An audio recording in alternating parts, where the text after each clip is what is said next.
Mwaramutse maze iminsi ndaba ibyavuye mu matora mu Burundi abantu benshi basa n'abashyize intege cyane cyane abari muri politike je ntandimwo nta neza ko ndavyina ndayizeyemo. Hanyuma agiye nashaka kuvugana abantu benshi bavuga ngo Uburundi bukwiye ngo umuntu ngo nka Traoré Ibrahim Traoré ku bato bamaze kumumva n'umusirikare ni afise ipete rya kapitene Ibrahim Traoré atwara igihugu ca Burkina Faso cyitwa Haute Volta ku mugihe cari ikoroni y'abafaransa cyatwa n'abafaransa. Abantu benshi bakizi kuri Thomas Sankara inyuma ya independence. Thomas Sankara ari mu bantu batwaye Burkina Faso kandi bari bubashwe muri Afrika kubera babona mu africaniste yavugira abanyafrika yagwanya ko abazungu babarengera marezo baramwica. Blaise Compaoré cyatwara rero haraheze imisi canke imyaka uwo mugabo aje Ibrahim Traoré ameze nka Sankara navuga cyane nka Sankara avuga buke mugabo ashimitse nawe nyene agwanya adahuza n'ivyo abazungu canke abafaransa bashaka gukora muri kajya karere. Sinomuvuga ko menshi cyane ariko nshaka kuvuga nico bita l'homme fort, umuntu akomeye canke strong man ku bavuga icongereza. Ni novuga ko ari phenomene ibintu bibana cyane mu bihugu novuga bikenye canke bikiri inyuma muri demokrasi, haraza umuntu umwe akaba ariwe igihugu cyose kiririmba.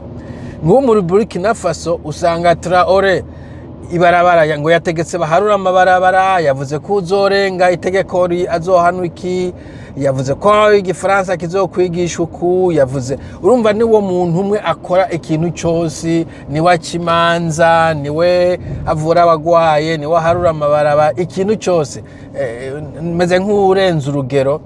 Mugabo jewe ivyo bintu byo gufita umuntu umwe akakaye mu gihugu, inzego zisigaye zidakora neza, ico gihe birafise ingorane nkeyi.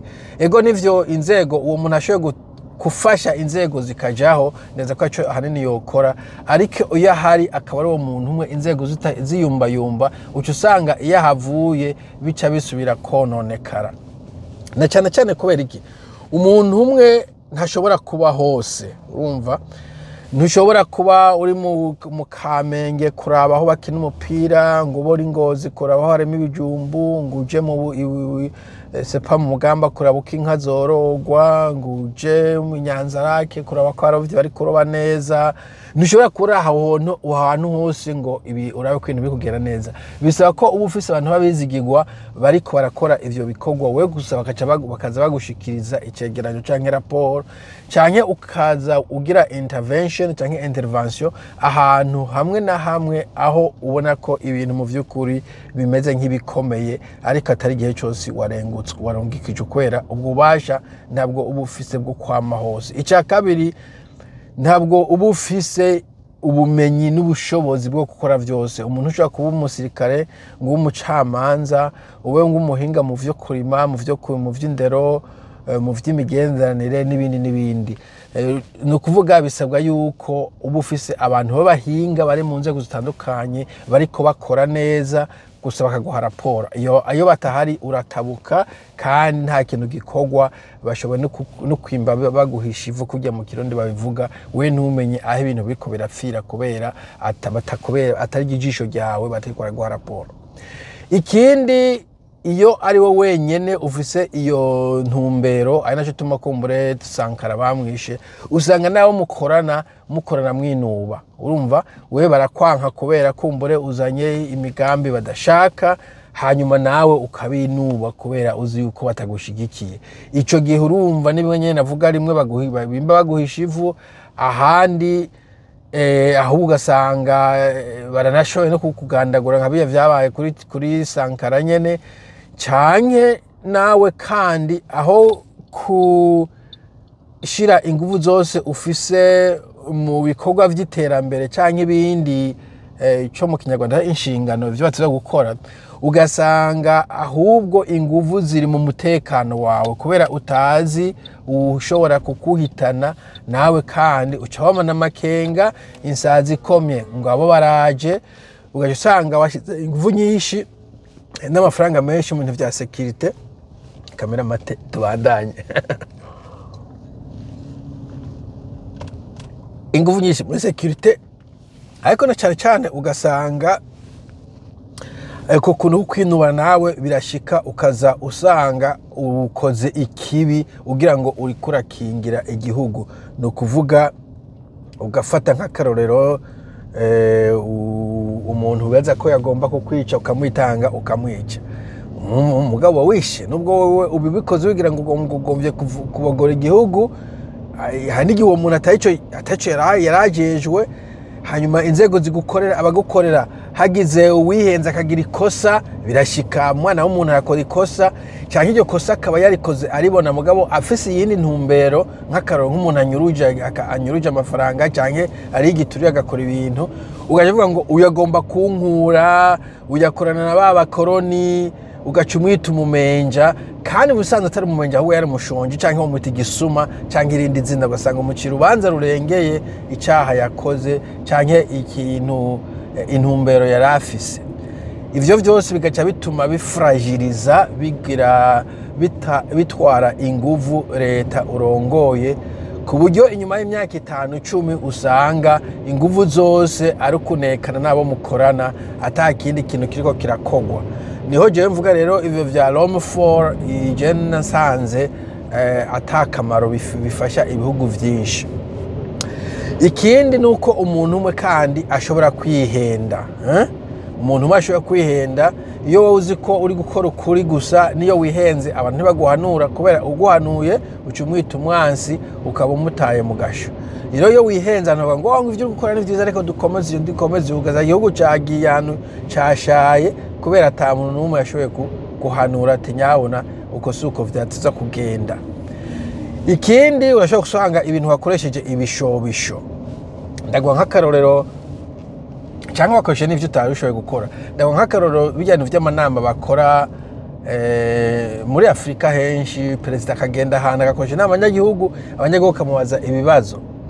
Ni vyiza ko ibibazo umuperezida avyishura akaca nabitorera n'umuti, ariko kandi gutora iyi muti ikibiriraho kenshi ushobora kuba wibeshe. Ndagwa nk'akarorero kari nuvuga ko kari banale, hari ibintu nigeze kuvuga kuri internet, ni nk'urusaku mu bisanzwe, sinkunze kuvuga ku rusaku. Umugabo umugore ariko yidodomba ari muri Saudi Arabia ngo umugabo wiwe ngo yamurenganije, sindavyumvyibuka neza, ngo acarongwa n'undi mugore avuga ngo none perezida nuze undenganure.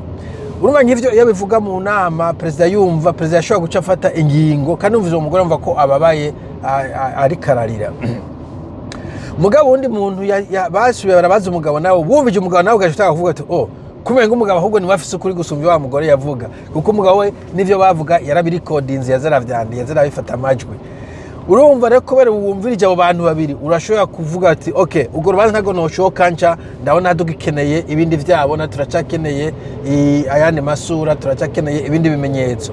Mugabo koresheje ibishobisho by'umugore ari kararira cyangwa umugabo ari kararira hajya kuri stade, ushobora guca urubanza rwa ngondagonde, ejo ugasanga utaye umuntu mu gasho canke ikindi kintu, mu nyuma abantu bagaca batinya no kuja gutohoza ibikwirikira kubera nyir'icyubahiro nyakubahwa yamaze kurivumera. Umva ugasanga umuntu arazize ubusa kubera atarose umwanya wo kumvirizwa, umvirijwe umuntu umwe gusa. Umva ivyo vyose rero ivyo mvuga nti mu bisanzwe haba institution, muze murabe muri Canada, muri Australia, muri Amerika, mu Faransa, hehe iyo hariko harakora kampanye y'amatora canke perezida agiye ahantu, abantu baramubwira ibibazo novuga biri generique, atari ikibazo c'umuntu umwe ati nta mazi dufise sepa, ariko kandi bafise ahandi hantu babicisha imbere yuko bishika kwa perezida. Ariko niyo yumvise ikibazo nibaza ko ahanini aravuga ati ndoye kuraba secrétaire d'État ashinzwe, ministre ashinzwe biriya, ico kibazo azobazanira inyishu. Nta nyishu atangiraho ko ntayaba afise mu bisanzwe usivye gukoresha ibishobisho. Inyishu ziri complex zisaba umuntu ko yicara akabishiramo ubushakashatsi akatanga inyishu itomoye. Nico je navuga Uburundi ntibukeneye Traoré, Uburundi bukeneye institution.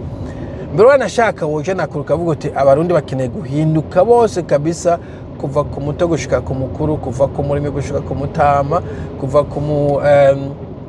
ku mwarimu gushika ku mupasiteri. Ahanini imitima yacu imeze ukuntu ku buryo bitoroshe ko na Rome for yo turongora canke nizo institution shobora kudakora neza ko nazo zikorwa n'abantu. Mvuze institution canke institutions nashaka kuvuga inzego z'igihugu mu bisanzwe, habamwo izitwara kuva ku bushikiranganji, abayoboye izindi nzego zitandukanye, ugashiramo wanashaka nawe warongoye amashirahamwe atari mu vya politike, nabo nyene ugasanga baritunganije neza kandi bakora ivyo bavuze ko bagomba gukora, ntibavogera abandi, abarongora amashengero n'ibindi vyinshi. Izo nzego nizo zigize igihugu muri rusangi. Nta muntu umwe ashobora gushira igihugu ku gatwe kiwe. Intwaro y'icame yaragiye, ntushobora kuza n'undi muntu ngo ronke icubaro nk'umwami yari afise, kandi naza ko kandi n'abami bari bafise abahanuzi. Bo nico nashaka kuvuga, hanyuma mugire umunsi mwiza, tuzosubira. Bye.